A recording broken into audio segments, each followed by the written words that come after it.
Oman প্রবাসী ব্রাহ্মণবাড়িয়ার আমার আলামিন ভাইকে মেরে ফেলা হয়েছে, হত্যা করা হয়েছে। হত্যার আগে সে কিভাবে এই হত্যাকাণ্ডের জায়গাতে গিয়েছে এবং তাকে কিভাবে কি করা হয়েছে জানতে চান? একটু আপনাদেরকে বলতেছি, জানতে পারবেন।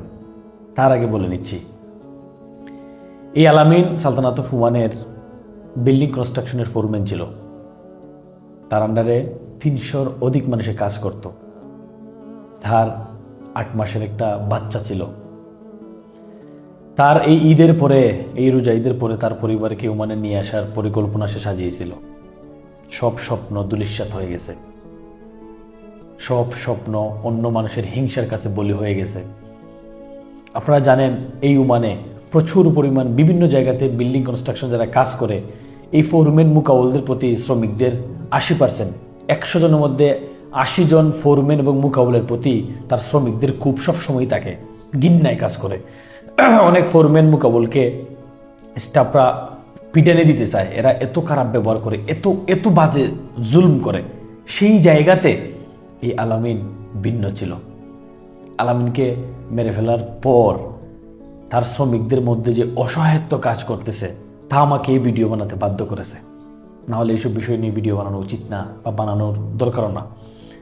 কিন্তু তার বেশ কয়েকজন শ্রমিকদের সাথে কথা বলে তাদের অসহায়ত্ব, আলামিনের সততা, আলামিন মানুষ হিসেবে কত ভালো ছিল, আলামিন মাসের মাস বেতন ক্লিয়ার করে দিত, মানুষ হিসেবে অসম্ভব মিশুক একটা মানুষ ছিল, এই জিনিসগুলো আমাকে ভাবিয়েছে বারবার, কিভাবে হতে পারে এরকমটা।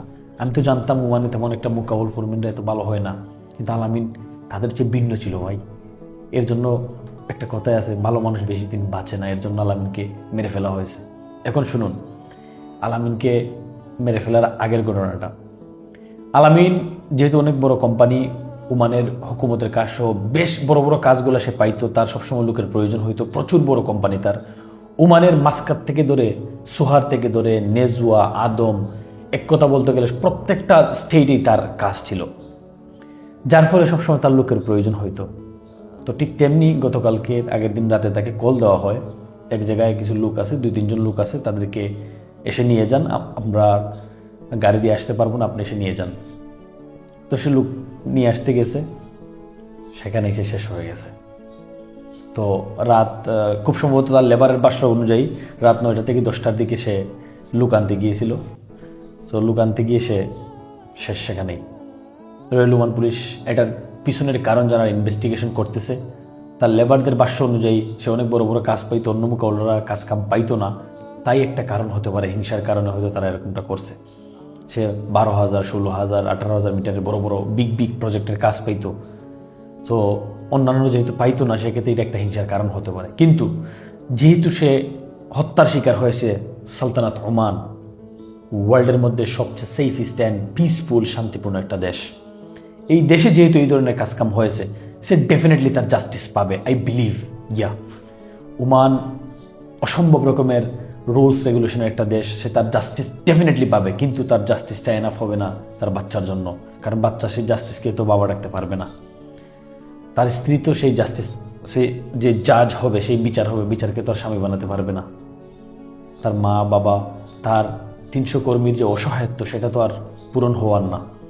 তো যাই হোক, আলামিনের জন্য আল্লাহর মহান রবের কাছে আমরা পবিত্র রমজান মাস আসছে, নামাজ পড়ে দোয়া করবো আল্লাহ যাতে তাকে বেহেশত নসিব করে, এবং তার এই হত্যাকারী যারা আছে তাদেরকে যাতে সালতানাত of Oman, royal Oman police ধরে এবং মানে সর্বোচ্চ যে শাস্তি হওয়া প্রয়োজন সেটাই যাতে করে, ইনশাআল্লাহ এই কামনা আমরা ব্যক্ত করি। পাশাপাশি আমরা অপেক্ষায় থাকি রয়্যাল ওমান পুলিশ তাদের ইনভেস্টিগেশনের তথ্য জানালে হয়তো আমরা পরবর্তী কোনো আপডেট আপনাদেরকে জানাতে পারবো। তার আগ পর্যন্ত সুস্থ থাকবেন, নিরাপদ থাকবেন। রাতের বেলা কেউ যদি আপনাকে লোক নিয়ে আসতে বলে বা এটা সেটা করে, এগুলো থেকে আপনারা যাচাই বাছাই করবেন, অথবা সাথে লোক নিয়ে যাবেন, অথবা এগুলো থেকে বিরত থাকবেন। ধন্যবাদ।